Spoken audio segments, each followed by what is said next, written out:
ನಾಯಿ ಎಲುಬು ಕಡಿತಿರ್ತದ, ನಾಯಿ ಎಲುಬು ಕಡಿತಿರ್ತದ.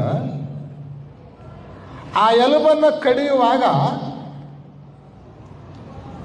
ನಾಯಿಯ ಒಸಡಿಗೆ ಚುಚ್ಚಿ ಆ ಒಸಡಿನ ಮೂಲಕ ರಕ್ತಸ್ರಾವ ಆಗ್ತದೆ. ಯಾರಿಗೆ? ನಾಯಿಗೆ ರಕ್ತಸ್ರಾವ ಆಗ್ತಿರ್ತದ. ಆ ಎಲುಬನ್ನು ಕಡಿದಾಗ ರಕ್ತಸ್ರಾವ ಆದಾಗ ಒಸಡಿನ ಮೂಲಕ ಹರಿದು ಬಂದ ರಕ್ತ ನಾಲಿಗೆ ಮೇಲೆ ಬೀಳ್ತದೆ. ಆ ನಾಲಿಗೆ ಮೇಲೆ ಬಿದ್ದಿರುವಂಥ ರಕ್ತವನ್ನು ಸವಿಯುವಂಥ ಆ ನಾಯಿ ಏನು ತಿಳ್ಕೊತದ ಅಂದ್ರೆ, ಈ ಎಲುಬಿನೊಳಗಿಂದ ನನಗೆ ಈ ರಕ್ತ ಸಿಗಾಕತ್ತೈತಿ ಅಂತ ತಿಳ್ಕೊತ. ಅದು ಬರಾಕತ್ತಿದ್ದು ಎಲ್ಲಿಂದ? ತಂದೆಯದು. ಹಡಕೆಗೆ ನೆಚ್ಚಿದ ಸೊಣಗ ಅಮೃತದ ಸವಿಯಬಲ್ಲುದೇ?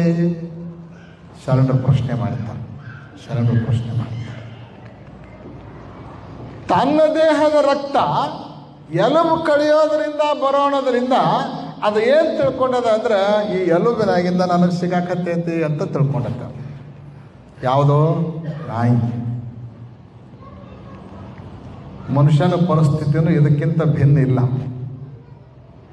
ಸುಖ ತಂದು ಆ ವಿಷಯಗಳನ್ನು ಅನುಭವಿಸುವಾಗ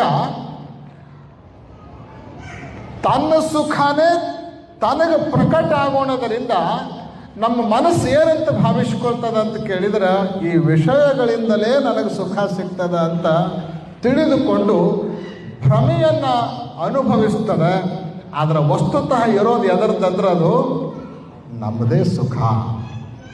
ನಾಯಿ ಹೆಂಗೆ ಭ್ರಮೆಯಲ್ಲಿ ಎಲುಬು ಕಡಿತಾ ಇರ್ತದನೋ ಹಂಗೆ ಮನುಷ್ಯ ಈ ಭ್ರಮೆಯಲ್ಲೇನೆ ವಿಷಯಗಳನ್ನು ಅನುಭವಿಸಬೇಕು ಅನ್ನುವಂಥ ನಿರಂತರ ಪ್ರಯತ್ನವನ್ನು ಮಾಡ್ತಾನೆ.